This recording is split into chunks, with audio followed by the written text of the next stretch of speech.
Prezado artista Eduardo Nery, muito obrigado por esta incursão rápida ao seu ateliê aqui no Pátio dos Artistas, na Rua Coelho da Rocha, em Lisboa, e vai fazer o favor de me ler o texto que escreveu para Maria Altina Martins, que foi sua aluna e é uma grande tapecista, e que vou agora entrevistar.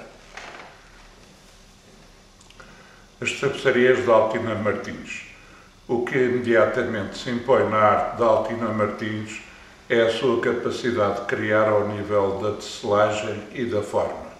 Impressiona-me a riqueza das suas texturas, por vezes contrastando entre si, nomeadamente quando opõe processos de tecelagem contemporânea com métodos de execução tradicionais como as hachures. O resultado final é um tecido extremamente vivo, para o qual muito contribui o seu grande domínio da cor. Aliás, na sua obra não é possível falar de tecelagem sem falar de cor, porque a Altina compartimenta as tapeçarias num número muito elevado de pequenas superfícies, nas quais as cores e as texturas se apoiam e se prolongam ou se contrastam num mosaico muito complexo de degradês e de pontos diferentes, escalonados entre. No seu domínio da cor, ela usa, por assim dizer, todos os contrastes cromáticos e uma paleta riquíssima de tintos que ela controla sem cair nos perigos do virtuosismo. De facto, se é verdade que o elevado número de cores, de materiais e de pontos asseguram à partida uma grande riqueza plástica às suas obras, não é menos verdade que essa mesma riqueza a poderia facilmente cair num virtuosismo vazio e diletante, mas tal nunca se verifica, porque a Altina consegue quase miraculosamente manter tensões ricas de conteúdos quando muda de linguagem plástica e, no caso extremo, quando numa situação próxima da colagem utiliza elementos desconcertantes como patins, sapatos, pedras, madeiras e outros objetos. Podemos reagir com maior ou menor empatia à incorporação de tais objetos, mas algumas das suas obras são elas próprias objetos têxteis, valendo por si próprios com uma vida íntima, mesmo quando ela os associa em assemblagens complexas que os faz conviver uns e outros em sequências que se estendem ao longo de uma sala, como acontece na sua notável tapeçaria contemporânea. Nesta obra, cada peça funciona como um elemento autónomo, executado com inspiração diferente, mesmo quando têm grandes afinidades entre si. Porém, uma vez estes elementos suspensos do mesmo varão metálico, eles completam-se e dialogam entre si como se tratasse de personagens empenhados numa ação comum num teatro de marionetas. Portanto, a Altina consegue manter em equilíbrio dinâmico várias forças opostas que se degladiam na maioria das suas obras mais experimentais, com uma sabedoria onde se mistura o gosto do risco com a paciência e a extrema lentidão do processo de execução. Este último dá-lhe com certeza o tempo para medir esse mesmo grau de risco, exorcizando e equilibrando nas tensões internas das suas obras. Por outro lado, a Altina mexe com a vontade invulgar entre a grande dimensão e o valor escultórico de algumas obras, passando depois ao pequeno objeto têxtil que, no caso limite, se poderia encontrar numa exposição de joalharia contemporânea, se não fosse o tempo incrível que ela demora para poder fazer as peças maiores, dir-se-ia que o grau de dificuldade e de acerto parecem semelhantes quando, obviamente, não o são. As suas obras estão cheias de significados ocultos, raramente expressos de forma explícita, como se pode constatar nos seus títulos, e não tenhamos dúvida que esses temas de inspiração informaram efetivamente as suas obras de densidades poéticas muito vivas e atuantes, razão pelo qual o conjunto da sua obra mostra uma grande diversidade de momentos de inspiração ao longo dos 10 anos que se encontram contidos neste conjunto tão diversificado.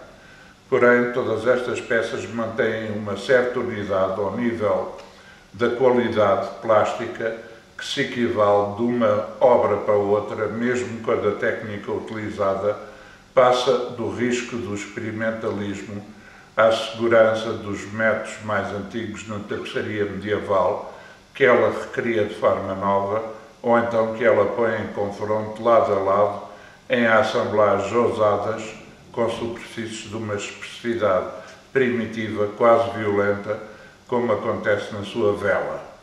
Assim, esta exposição, na sua grande diversidade de momentos de criação e de execução, não só atesta a invenção da autora, como constitui um relance involuntário sobre a história da tapeçaria, como se o tempo não existisse para ela, numa antologia de modos de expressão na arte e na criação da tecelagem ao longo do tempo e de civilização para civilização. Eduardo Nery, concluído o meu texto. É um magnífico texto, é um retrato de palavras da Altina. E eu quero lhe agradecer o facto de ter vindo aqui por minha sugestão de ontem à noite, mas a Altina vai ficar imensamente grata por ter um filme com a voz do mestre e que a ex-aluna irá apreciar certamente. Muito obrigado, Eduardo Nery. A minha amizade por si. Muito obrigado. Ora, o mestre Eduardo Nery e a ex-aluna Maria Altina Martins. Sempre discípula. Exatamente. Muito bonito isso. Embora fique muito honrada quando me chama colega. Ah, pois. Porque há quase que... Há aí uns vasos comunicantes, não é, Altina? Entre o mestre. Isso é muito bonito ouvir isso da sua parte e do grande artista que é Eduardo Nery. Bom, ela já não precisa de conselhos nem nada, que encontrou o seu caminho. Não. Já tem asas de condor para voar. Escrevi sobre ela com muito gosto, mas o caminho é todo dela e as descobertas são dela. Claro que sim. E posso lhe dizer mais, no dia 9, 10 e 11 vou a Monte Alegre, à festa das Chegas dos Bois, exatamente por intermédio da Altina, pelo catálogo que me enviou, e eu desconheci esta festa e marquei o passeio com 20 e tal pessoas e vamos fazer aquele périplo pelas aldeias de Monte Alegre e assistir às Chegas dos Bois. Mas vais ter lá uma exposição? Já tive. O Bom Povo. E ainda lá está? Não, Ah. 92. Mas ficaram lá 2 peças e na Câmara ficou uma e hoje tenho na biblioteca. Ficou, mas essa da Câmara acabou por se estragar. Mas tenho uma na biblioteca, um livro em prata que ficou lá na biblioteca, que eu ainda não vi. Muito bem. Mas já não vou há tanto tempo a essa povoação. Era lindíssima, agora espero que não a tenham estragado. Naturalmente não. Não, desde que não se façam aquelas casas horríveis para substituir as antigas. Pois. O castelo era muito interessante. Toda aquela zona. Agora, toda aquela zona é lindíssima. Inauguramos nessa altura o castelo, pela primeira vez foi centro de exposições. Como centro de exposições. Mas era uma escada deste tamanho, aquilo era impressionante. A Natália Correia nem conseguiu subir, porque aquilo me tinha medo. Ela foi fazer o congresso de Vilar de Perdizes, o congresso das bruxas. Naquela altura. Do Paulo Fontes.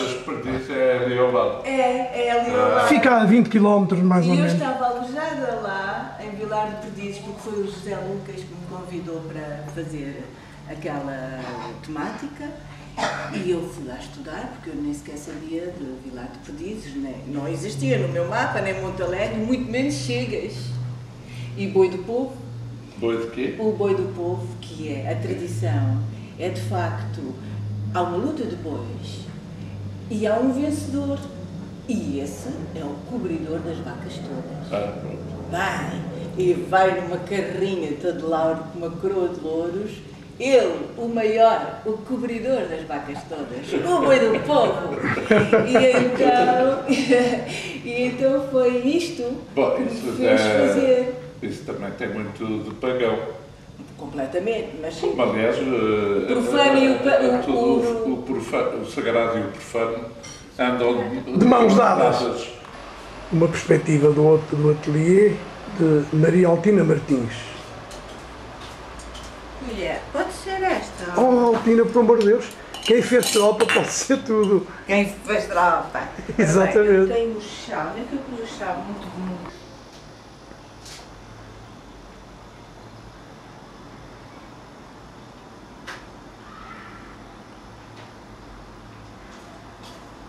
A luz é boa, sabe daqui? É? É.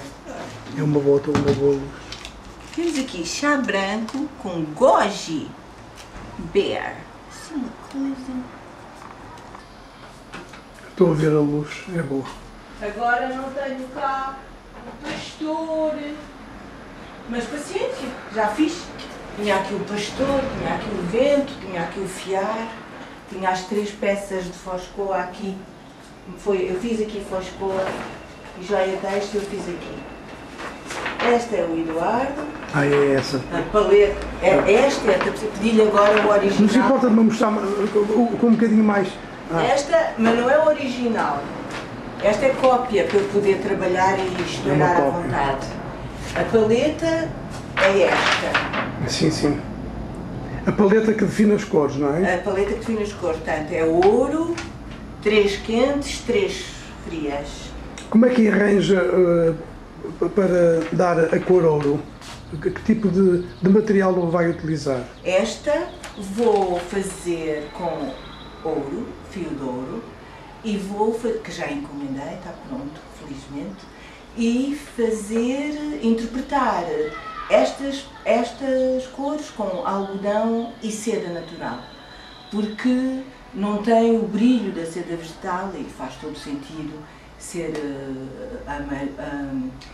dentro destes materiais nobres os mais delicados. E então já tenho. Tenho aqui. O ouro não. Estava pronto ontem, mas eu não tive disponibilidade de buscar. Mas tenho aqui as sedas. E imagina, Álvaro, como a seda e o algodão são idênticos, são semelhantes. Pois está. Olha, porque isto é de uma. É muito de uma fininho, espessura. Pois é. Portanto, vai ser um caminho de monge, mas farei com todo o gosto. Incrível! Eu fiquei feliz, porque achei que não podia ser mais semelhante. Não é? É verdade. Pronto. E aqui está a surpresa para o Eduardo. E ele irá ficar todo contente. Eu também, caralho. Ele está esgotado na fábrica e na loja e na fábrica, mas eu de qualquer maneira ainda vou tentar contactar pessoalmente a fábrica no sentido de existir alguns, porque parece-me impossível que no mundo inteiro não haja este amarelo, não é? Claro, mas às vezes. Portanto, quero guardar. Isto é para guardar, para lhe mostrar depois. Isto é em fio de prata. É a nova matéria que eu quero experimentar. Muito bonito. Não, já comecei. A primeira experiência foi em 2000. A primeira experiência foi em 2000. Estas molduras podem ser variadas, mas a peça foi encontrar. Isto começa porque eu, de facto, quando acabo uma exposição, uma vez que partilho a vida artística com a vida profissional, é que eu sou primeiro professora, depois artista, depois mãe, filha, mulher. E quando acabei Foscoa pensava que nunca mais ia tecer. Entretanto encontrei um novo material que foi a prata. Não fazia pó, não fazia... Era outro material e desatei a fazer estas pequenas peças como uns haikus, digamos, conjugando a tapeçaria clássica com este material que num conceito clássico, é contemporâneo, Claro. para a tapeçaria. E fiz esta peça, esta série, todas diferentes, todas iguais, em tamanho, sensivelmente, os aviões. E, entretanto, estudo, pratico estes exercícios texturais da tapeçaria de Gobelin e faço esta peça com cariz de novidade. É muito bonito. E tenho aqui vários exemplos que trouxe que vão integrar a exposição futura em Lisboa ainda este ano, mas que eu não vou emoldurar, vou fazer assim uma instalação, moldurarei depois para preservar do tempo. Sim. Porque isto é que não este vidro fosco é que não escurece a peça. Certo. Então vamos fazer assim. Deixa-me só... Estou bem aqui? Ótimo. Deixa-me só agradecer, portanto, dizer, só um intuito. Prezada Maria Altina Martins, hoje, dia 25 de julho de 2012, eu tenho o prazer de estar no seu ateliê na rua. Até isto é interessante aqui. Começa por ser a rua projetada à Rua Sousa Lopes. E é o que consta na fatura da EDP. Na fatura da EPAL é a Rua Augusta Beleira. Isto é notável. Em Lisboa, para este apontamento de filme que se destina à Cinemateca Portuguesa, como sabe, mais propriamente ao ANIME, que é o Arquivo Nacional das Imagens em Movimento. E quero deixar também neste filme, digamos, exarado, o nome do grande mestre da pintura e de outros saberes, que é o Eduardo Neri, que eu já entrevistei 2 vezes, e que me revelou a artista Maria Altina Martins, que foi aluna dele. A partir daí, tem a voz a artista, que me vai fazer as perguntas que entende fazer e depois responder. É uma forma diferente de eu fazer entrevistas. Pode começar a ler, Altina, a primeira pergunta. Ora, do apontamento rápido que fiquei ao telefone, o Álvaro pergunta-me desde quando sinto a vocação para ser artista na área da tapeçaria. Enfim. E eu, embora tenhamos dito que de facto não há acasos,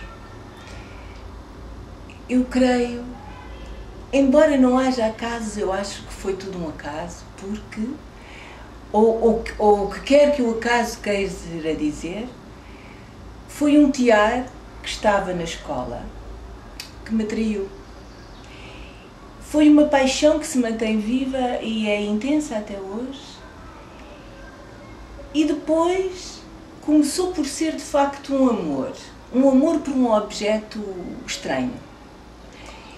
E a contemplação de olhar com enlevo para um objeto estranho e que se tornou uma paixão.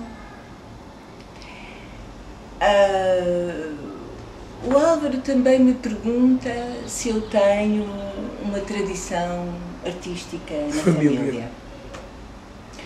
Embora na minha família haja profissões várias e às vezes também alguém que tem ou toca, ou pinta, ou escreve, mas é sempre paralelo.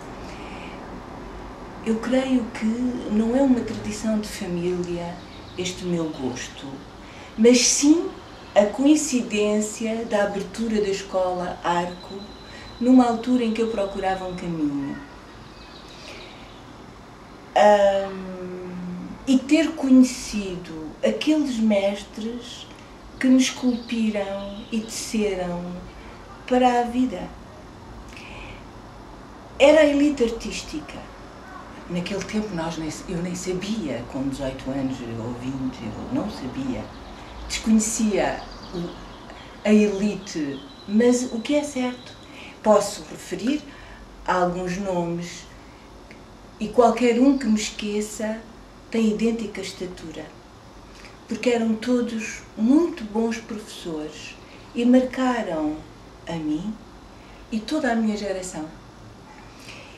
Colegas, entretanto, o Lima de Freitas, a Salete Tavares. Rogério Ribeiro. Não. Não. O Eduardo Nery. Não. O Eduardo Trigo de Souza. O Lagoa Henriques. Não. Não, no Arco. O Manel e a Graça Costa Cabral. O Pedro Vila de Almeida. O Fernando Varanda, não professor, mas arquiteto daquela escola, porque nós abrimos o Arco, eu lavei a escada antes da inauguração, com outros, com o Jorge Varanda, por exemplo. O Robin Fiore, o José Luís Porfírio. Veja bem a panóplia de professores, eram todos muito bons professores. E eu sou, de facto, um produto daquela escola. De todos aqueles saberes. De todos aqueles saberes. Saberes e sabores. Saberes e sabores. Há ainda uma personagem a referir que é de grande importância para a minha decisão neste percurso da tapeçaria, que é o pintor Fernando de Azevedo, que mais tarde, ele então conselheiro da Gulbenkian, me diz e me dá coragem por me dizer aquilo que eu queria ouvir, que era: a menina é uma criadora, continua. E isso foram, de facto, os meus mestres que me fizeram o que eu sou hoje. Que modelaram a artista, não foi? Sim. É bonito. Sim, sim. E depois o Álvaro pergunta-me a influência que o Eduardo Nery teve em mim. O Eduardo Nery foi também um professor daquela escola, daquele tempo, e era o nosso professor de teoria e prática da cor. Já está. Falávamos do Eduardo Nery e, de facto, e da importância dele, a permanência, o professor que ficou, ficaram outros, mas de facto esta ligação, porque criaram-se afetos e laços com todos os professores para a vida fora. Mas, entretanto, o Eduardo, esta ligação deve provir pelo amor que o Eduardo nutre pela tapeçaria. E é este encontro. Também é muito bonito que, embora eu me sinta sempre discípula deste mestre, fico honrada quando ele me chama colega. É verdade. Porque ele aprecia o meu desempenho na cor, matéria por ele ensinada, e é muito grato. As peças saíram, vou começar a preparar uma exposição para 2015, não sei se poderemos dizer, já se disse, não já? Disse ali já, exatamente. Ai, Jesus! Então vamos lá ver. O Álvaro também me pergunta sobre a minha bolsa de estudo, a minha primeira bolsa de estudo da Fundação Carlos Gulbenkian. Creio que o Arco foi a minha primeira escola que de facto me define. E a seguir a Gulbenkian permite-me continuar os meus estudos. E acabando o meu curso de 3 anos no Arco, o meu curso básico de design, abriu-me a amplitude para o têxtil, por causa do teatro. E, por aconselhamento do diretor da escola, ou então Manuel da Costa Cabral, candidatei-me a uma bolsa de estudo na Fundação, para estudar o património têxtil português. E foi o meu primeiro contacto com o mundo rural, com teares e com tecedeiras. Mas o mundo rural não estava preparado para receber visitas citadinas com aripe, e foi difícil a inserção social. Mas, para além disso, estavam já desconfiados, porque as fábricas copiavam-lhes as remissas e faziam, em pior qualidade, mas melhor preço, industrialmente fabricavam as réplicas daquelas seus trabalhos. Portanto, era uma altura de crise para este artesanato. E eu, unicamente pelo meu amor ao têxtil, acabei por ser bem acolhida e fazer um trabalho antropológico e etnográfico. Andava de casa em casa, a pé, de aldeia em aldeia, acompanhada pelas guardadoras das vacas que fiavam, contavam e cantavam. E eu registrei tudo o que podia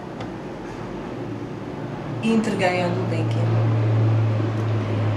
Este trabalho teve quase para ser publicado pelo então diretor do Museu de Antropologia, Benjamin Anos Pereira, que me encontra e fica muito contente com aqueles registros exaustivos, mas de facto a vida deu tanta volta que eu ainda não foi, porque entretanto eu queria fazer o Sul e de facto tive uma bolsa para fazer o Sul, mas entretanto deu-se a minha viagem à Índia e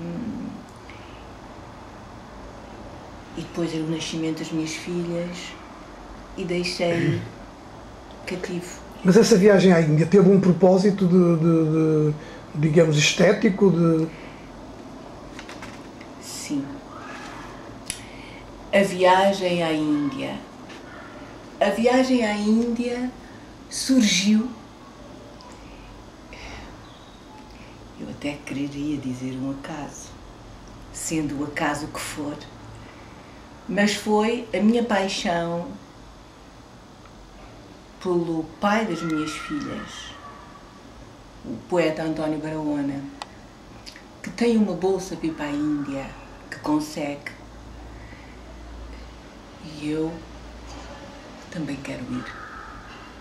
Grávida de 6 meses, da minha primeira filha, parto para a Índia, largo tudo. Só havia presente, não havia futuro. Uma odisseia. Sim. E então, na Índia, quando a Fátima nasceu e já tinha 5 meses, eu faço uma viagem até Benares, Varanasi, a cidade do Rio Ganges, a capital cultural. E aí visito fábricas têxteis, ateliês de artistas e artesãos, tinturarias, estampagens, tecelagens, e o acolhimento era cordial. Quando chego a Lisboa, candidato-me a uma bolsa de estudo da Fundação e ganhei-a. 3 anos para estudar numa universidade têxtil em Benares. Mas o António não teve a bolsa dele e nasce-me a minha segunda filha. E eu declino a bolsa que o poeta Pedro Taman me concede. E hoje acho que a odisseia foi perder esta oportunidade. Claro. Que tudo seria de facto diferente, porque hoje teria um percurso diferente, certamente, e provavelmente mais rentável. Mas as malhas que o Império tece. Pronto, oportunidades, acasos que se ganham, que nós agarramos e outros que não podemos agarrar. E a vida é feita disto. É. De encontros e desencontros. Sim. Este foi um acaso que eu hoje tenho pena de não ter feito. Mas eu lamento não ter conseguido ir com as 2 filhas pequeninas sozinhas para a Índia. Mas era realmente uma grande odisseia e eu aí recuei. Claro, percebes. Foi isso. Bonita a história. Pode retomar. O que é que podemos falar agora? Falar de ser professora e artista? Como concilia, enfim, esses dois? Ser professora e ser artista. Esses 2 tempos. É claro que eu sou professora porque sou artista. Quem me convidou a entrar na escola foi o poeta Ernesto Meli Castro. Que eu conheço bem e já o entrevistei. Sim. Eu o entrevistei 2 vezes. Que saudades eu tenho dele, que está no Brasil.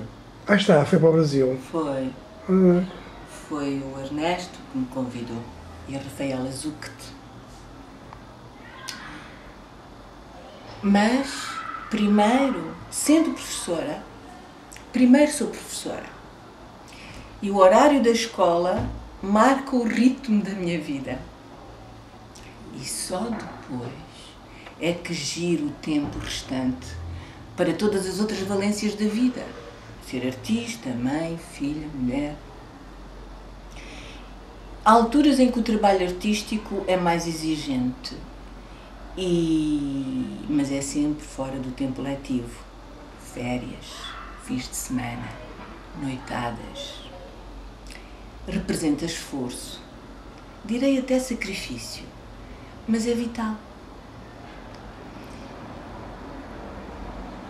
Como professora de artes, acho importante mostrar o meu trabalho, aquilo que eu queria aos meus alunos, porque evoluímos juntos. E o meu propósito é eles irem mais longe. Portanto, mostrar-lhes o que eu faço já é um ponto de partida.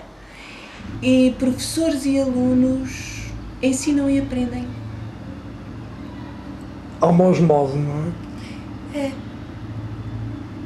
É claro que nós sabemos umas coisas diferentes das deles. Claro. E é claro que a sensibilidade deles também nos alimenta e faz-nos pensar. Porque eles têm outros saberes também. Têm. Claro. Têm. E isso é muito importante. Até para a integração. Professor-aluno e vice-versa, não é? Eu acho que sim. Um professor de português deve escrever, deve pedir aos alunos para escrever e deve escrever também. A democracia, a democratização do ensino. Estamos todos na mesma linha. Uns sabem umas coisas, outros sabem outras, e é nesta sinergia. Há uma relação bionívoca, não é? Professor-aluno, aluno-professor. Claro. É bonito ouvir isso da professora. É bonito, é. Eu também há uma... ser aprendiz, claro que eu hoje ensino, mas eu sinto-me aprendiz ainda. E agora acho que tenho mais aptidão para ser aprendiz. Porque primeiro, quando comecei, evidentemente que aprendi. Tive que aprender uma linguagem nova, uma caligrafia, têxtil. Entretanto, hoje, já sei como se faz. Estou mais apta para ser aprendiz. Já tem mais know-how, não é? É. Agora já sei como fazer, já conheço a técnica. O tempo também lhe deu maturidade, não é? Claro. E agora, sabendo fazer, é mais fácil desenvolver a atividade. Sinto-me mais no ponto para aprender. De outra maneira, claro. É bonito, Altina. Estou a reparar que... Eu já tinha reparado que é uma pessoa cheia, com um mundo cheio de sensibilidade, o seu. Acho que é a única inteligência que tenho. Mas não há, não. Acho que sim. Não, mas é uma das, direi eu. Eu não me conheço muito bem, mas acho que a única inteligência que tenho é realmente intuitiva. E já é um grande mérito, digo-lhe já. Não é comum a toda a gente, não é? Não? Eu acho que não. Eu acho que não é. Não é, não. A Altina é uma pessoa especial. Muito obrigada, É Oliver, verdade. também. É verdade, uma pessoa especial. E eu captei isso ao telefone. Que interessante. Captei, ia captando. À medida que ia falando consigo, ficavam cá dentro coisas que a Altina dizia que eu, digamos, prescrutava que estava perante uma pessoa com uma dimensão grande e agora estou a prová-lo. É Que verdade. lindo. É verdade. Agora, era se fazer tapeçaria tem cartão ou não? Se faz cartão prévio para a tapeçaria. Pode ser isso e resolvemos esta página. Se faço cartão prévio. Ora, para cada tapeçaria há um plano, há um esboço. Pode ter cartão ou não. Eu sou artista, criadora e executante. Portanto, eu ponho e disponho. E a tapeçaria é tão morosa a feitura que dá espaço à reflexão. Ajustar o plano, a ideia à obra, a obra à ideia. Há tempo para pensar enquanto se cria, enquanto se tece.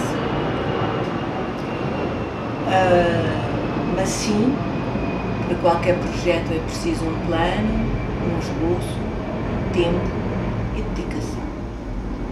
Claro.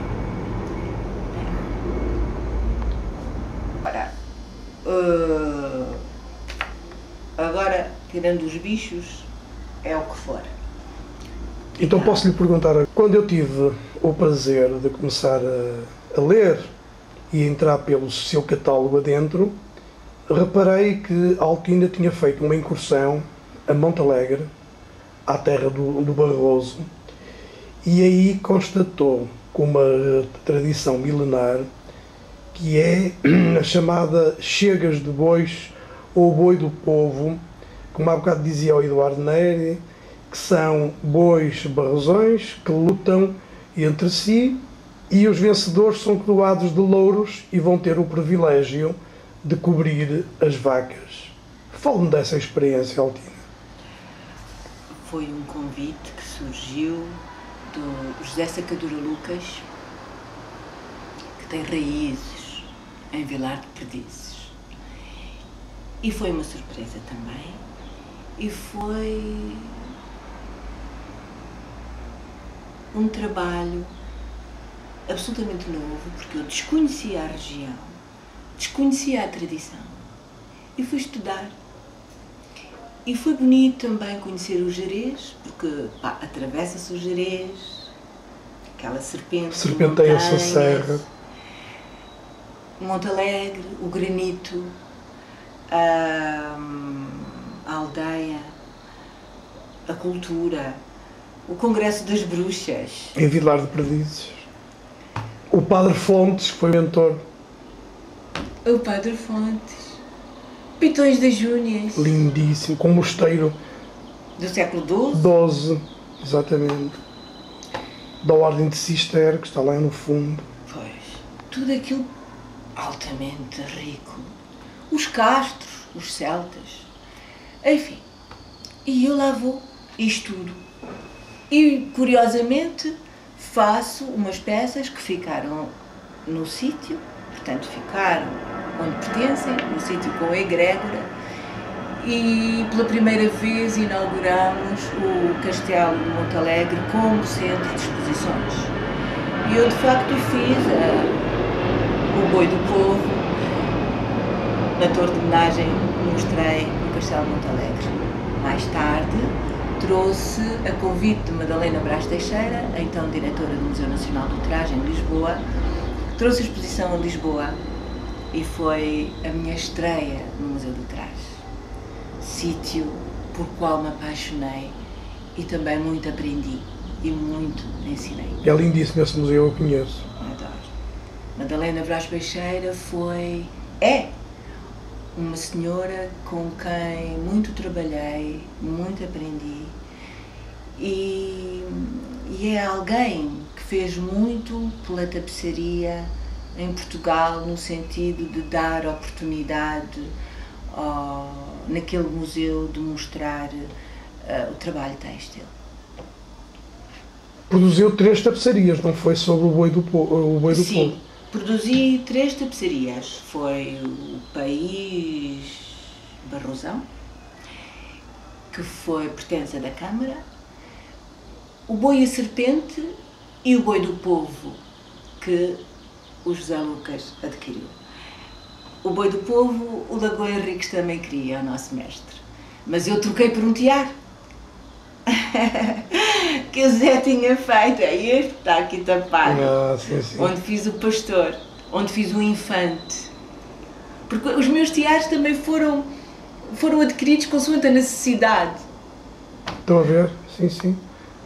4, 5. Ó Tina, e os figurinos em tapeçaria para a peça Os Bichos de Miguel Torga, para o grupo Bando, encomendada por João Brites?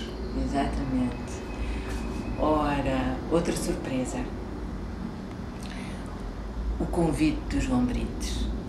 Por sua vez, o João Brites endereçou-me este convite por conhecer o meu trabalho em tapeçaria e por ter conhecimento de que eu, com o meu professor, mais uma vez um professor, o José Nuno da Câmara Pereira, inaugurou a Central Tejo, ele, como centro de exposições, fez a exposição A Imaginação da Matéria, lembro perfeitamente, e pede-me para eu fazer um figurino e interpretá-lo no espaço cênico. E imagine que o João tinha conhecimento disto e quando me convida lança-me um desafio que eu julguei que não era capaz. Mas ele dizia, és, porque com este percurso têxtil és capaz com certeza.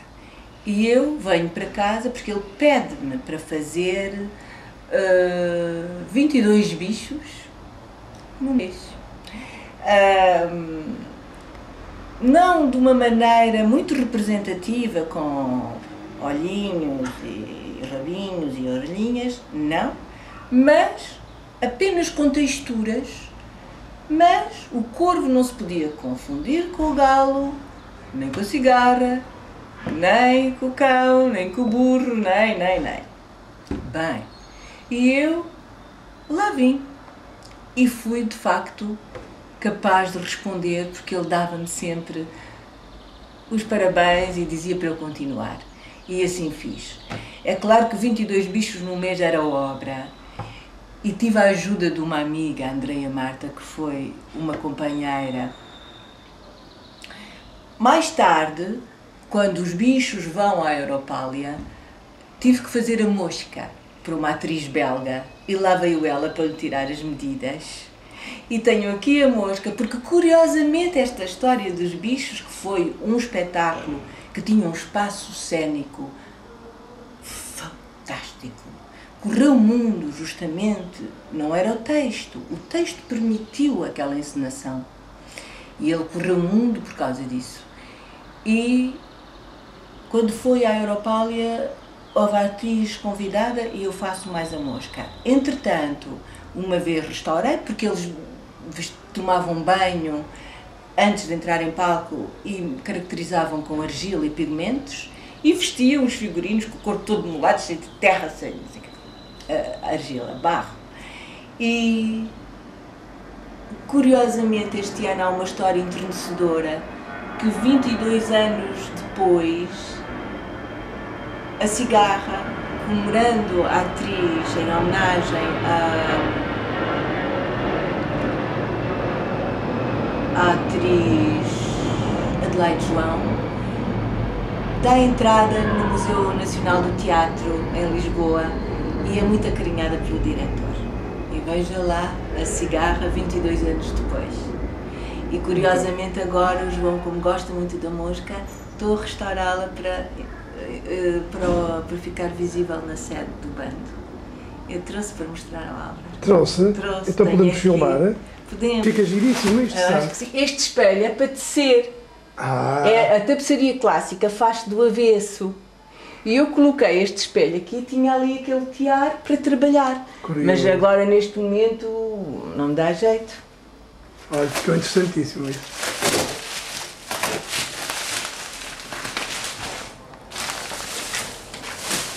Olha, vieram as escamas da Figueira da Foz de Corvina. Uma mosca feita com escamas Tem a sua graça. É espetacular. E aqui está, 22 anos depois, este traje de cena que faz a mosca. Esta textura é lindíssima, sabe? São escamas de peixes? São, vieram da Figueira da Foz, a corvina, enormes. Lindíssimo. O João nunca mais se esqueceu de que vinham da Figueira. São escamas de corvina. São. Perfeita. Já viu, Álvaro? Que bem que ela está. É verdade. Depois de viver 30 por uma linha. É uma peça notável, sabe? Viajou por, sei lá, meio mundo. Dá para vestir. Ela põe-se aqui, veste-se isto, ata-se. Mas é preciso estar nu. Pois, mas estou a ver. Sim. Assim. Claro. E a pessoa fica, É magnífico. corre por todo lado, tipo mosca. Magnífico, E as asas abanam. É giríssimo. Parabéns, Altina, pela criatividade. Obrigada. Isto foi em 90. 90, está a ver? Isto foi em 90. São 22 anos. 22 anos em cima da mosca. É em cima da mosca. Muito bonito. Isto está aqui. Sem dúvida. Isso chama-se criação, criatividade. Aí está ela. Isso. Aqui no filme, para Memória Futura, em 1986 participa na exposição coletiva Les Fils du Temps no Salão de FM Peintre e Esculturas no Grand Palais de Paris. É verdade. Fala-me, Altina, dessa exposição. Olha, uma maravilha. Realmente uma surpresa. Que o pintor Fernando de Azevedo e a pintora Emília Nadal, hoje é diretora da Sociedade Nacional de Belas Artes. Entrevistei os dois também. Foi a convite do pintor e da pintora, de Fernando de Azevedo e da Emília Nadal, que eu participo nessa exposição. E está a ver estes encontros com todos estes mestres, pessoas ligadas às mais variadas artes, companheiros de vida. Tudo isto é enriquecedor e o meu caminho foi-se fazendo por estes encontros, por estes acasos, É uma por estas vida oportunidades, multifacetada, não é? por esta procura. E isso tudo foi muito motivador para continuar. E por isso eu me dediquei e estudei sempre a arte têxtil e dei primazia, porque estes mestres me encorajavam a fazer isso. É claro que em termos de currículo ministerial eu não sou marginal, mas quase me consideram. Sim, nós sabemos onde estamos inseridos. Mas eu não sou marginal. Claro. Mas para um conceito quadrado, retangular, losango, eu não sei, estupidificado, não é? Geométrico, sem aberturas. Exatamente. Sou soldado raso, mas com uma obra com grande patente. Pois é. Obrigada, Ela. Uma obra que já é mais que almirante. Eu tenho consciência de que hoje também já sou mestre, porque tenho discípulos, alunos que vão por aí fora e pegam em mim para estudar e ir mais longe. Mas sou mestre aprendiz, mas tenho consciência de que hoje também já tenho escola. Altina, fala-me do grupo 345, que era a casa da Gisela Santi, e dessa grande artista que eu filmei também, que era a Gisela. A Gisela, a minha primeira mestre, quando acabo o meu curso no Arco, eu tenho uma e defino-me como o têxtil que eu queria continuar a estudar, começar a estudar. Os meus professores, Manuel Costa Cabral, encaminha-me para a Maria Flávia de Monsaraz. Estudei um mês com a Maria Flávia e a Maria Flávia agora vai. E eu fui. E encontro a Gisela, a minha segunda mestre. Companheiras para toda a vida. A Gisela, uma grande companheira, porque a Maria Flávia deixou de fazer tapeçaria, dedicou-se à astrologia. Fantástica. Mas a tapeçaria teve um período para ela. A Gisela não. A Gisela é a militante da tapeçaria. E eu sinto-me sua discípula. E também me senti muito contente quando ela me chamava colega. Claro que eu hoje sei que sou, mas naquela altura não. Mas ela sempre confiou em mim. Eu tinha uma vida muito errante, no sentido de fazer viagens, viajar, morava fora de Lisboa, e nunca trabalhei no ateliê da Gisela, porque ela tinha escola no seu ateliê, tinha a escola. 345 era o número da porta. E então fazia escola, mas eu ia visitá-la frequentemente e ela visitava-me também, vinha ter comigo.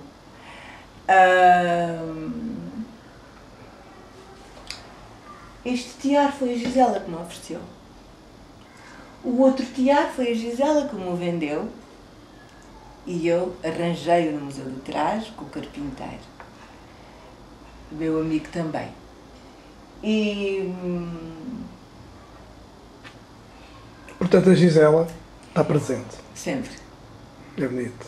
Sempre. Era uma pessoa excepcional. Sempre. É verdade.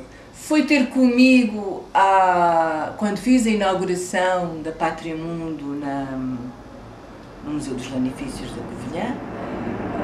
Coincide com a inauguração da Biblioteca da Covilhã. A Gisela vem ter comigo. Estava um frio de rachar e ela de fato de seda. Lembro-me também. Dormimos juntas. Era assim. Alegria. Mais tarde dava aulas no Museu de Trás, que deu até ao fim da sua vida. A Madalena fantástica, sempre ao lado, muito cúmplice. E vinha almoçar a casa, guiava até ao fim da vida. A Gisela conduziu até ao fim. Ela faleceu com quantos? 80 e poucos, 80 e alguns, doentinha. E faleceu quando foi a Londres fazer uma conferência, uma escola, porque ela trabalhava. A tapeçaria era a bandeira. E veio doente. E desde aí declinou. Sim, sim. Mas foi a tapeçaria. As árvores pernas. Morrem de pé, não é? Com pernas e braços. Exatamente. Eu tive esse grande prazer de lhe fazer um filme que está na Cinemateca Portuguesa também. Altina, para a exposição Pátria Mundo, Altina Martins preparou ao longo de 7 anos com o objetivo de realizar uma série de 22 tapeçarias em redor de um tempo com o intuito de recriar uma tenture. O que é uma tenture? Uma tenture? Ou tenture? Uma tenture é um termo francês que significa uma armação. Como foi em Gobelin que eu aprendi isto, é a tenture, a armação, que é um conjunto de tapeçarias que relatam uma história. A Pátria Mundo foi o meu trabalho mais consciente. Foi na Pátria Mundo que eu me senti artista têxtil. Aí já não havia dúvidas. Esqueci-me de desligar o telefone. Mas, então daqui por uns tempos vai ter a alegria que eu e a Natália tivemos de ser avó também, vai ver. Altina, utiliza na... Mas ainda não disse da Pátria Mundo. Deixa-me só, eu tenho 5 minutos para gerir o resto da entrevista. Mas ainda não falei da Pátria Mundo. Sim, sim, por favor. Então, Pátria Mundo, repito, não. Sim, pode. Attenture. Attenture é um termo francês da escola de Gobelin que significa, em português, uma armação, que é um conjunto de tapeçarias que narram uma história. Ora, Pátria Mundo narrava a minha história das descobertas portuguesas. Aí, na Pátria Mundo, eu tenho a noção perfeita de que sou uma artista têxtil. A Pátria Mundo permite-me ver e sentir e perceber e dizer com toda a segurança que a tapeçaria é tudo é fibra e que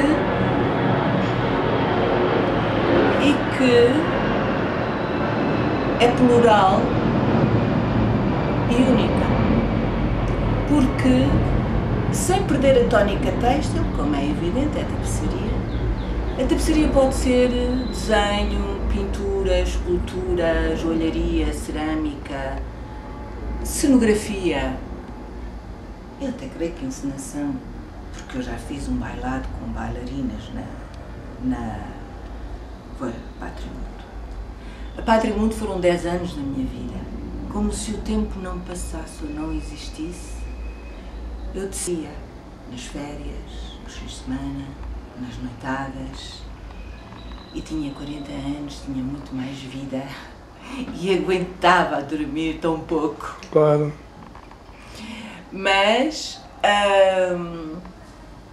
conto 8 horas para fazer o centímetro. Ai, que susto, senti-me escrava e fiquei com imensa vergonha. Mas depois assumi, porque tudo demora tanto tempo. Pergunta. Altina, muito obrigado por me receber aqui na intimidade do seu ateliê em Lisboa e dizer-lhe que este meu arquivo ficou mais rico com a sua inclusão. E já agora gostava de saber o que é que a Altina acha deste meu trabalho ciclópico de há 30 anos percorrer perto de 1500 ateliês de artistas, estando este todo o meu acervo fílmico na Cinemateca Portuguesa para memória futura. Olha, Álvaro, Perdão. o Álvaro será também uma personagem que me marcará. Muito obrigado. E quero muito felicitá-lo por este percurso, esta viagem pela arte contemporânea. Nomes mais e menos sonantes como o meu. E sinto-me muito honrada por considerar a tapeçaria neste seu espólio artístico, uma vez que é uma arte ignorada, desvalorizada e muitas vezes desconhecida. A vida é feita de acasos, surpresas, oportunidades, umas que se agarram e outras que se perdem. E eu fico muito reconhecida por este seu convite surpresa para perpetuar a memória desta arte. Os elogios são bionívocos e a felicidade foi minha também em conhecer a Altina em tantas vertentes fascinantes que constituem o seu mundo carnal e a sua atividade artística. Obrigado, Altina. Levo-a no coração. Obrigada. Muito obrigado. Foi um prazer grande. Tenho que me preocupar com isto. Não sei Que como lindas é que isto... cores. Ai, Álvaro, isto é uma seca. Olha, esta vemos depois, mas isto é assim? É assim. Esta vemos depois. Muito bonito. Bem, isto foi uma que ainda me vai dar de fazer. É que vai um passo. São os achus. Muito bonito. Delicadezas. Muito bonito. Há aqui uma que eu gosto muito. Isto são protótipos. É claro que eu posso ir longe nos protótipos. Muito bonito. Tem fio de prata e fio de cobre. Fio Lindíssimo. de prata, fio de cobre. materiais vários. É bonito. Ai, está aqui. É um espelho. Eu não sei como é que isto me surge. É um espelho. Claro, é tudo a mesma coisa, mas não há nenhuma igual. Mas isto está aqui para não ficar tudo escuro. Muito bonito. Estas acho que são minhas. Olhe para isto, que delicadeza. É minúcia. Eu não sei como é que isto me sai, estou cansada. É um espelho. Parabéns pela originalidade. Isto é uma miniatura. É a maior peça. A Dinamé, não é? A Dinamé. 7 metros. É uma vela latina. Tem 7 metros. Altina. Deixar-lhe uma dedicatória nesta página deste catálogo só é uma preciosidade porque existem muito poucos, porque houve uma inundação no museu, qual descobertas, qual naufrágio. Deixar-lhe aqui uma palavra de agradecimento. É preciso referir que entre a tapeçaria e o registro fílmico, a filmagem, a nossa amizade fica tecida e gravada. Bonito. Com silenciosa divisa. De facto, tenho todo o apreço e estou muito reconhecida pelo seu trabalho, que eu creio ser uma viagem pela arte contemporânea.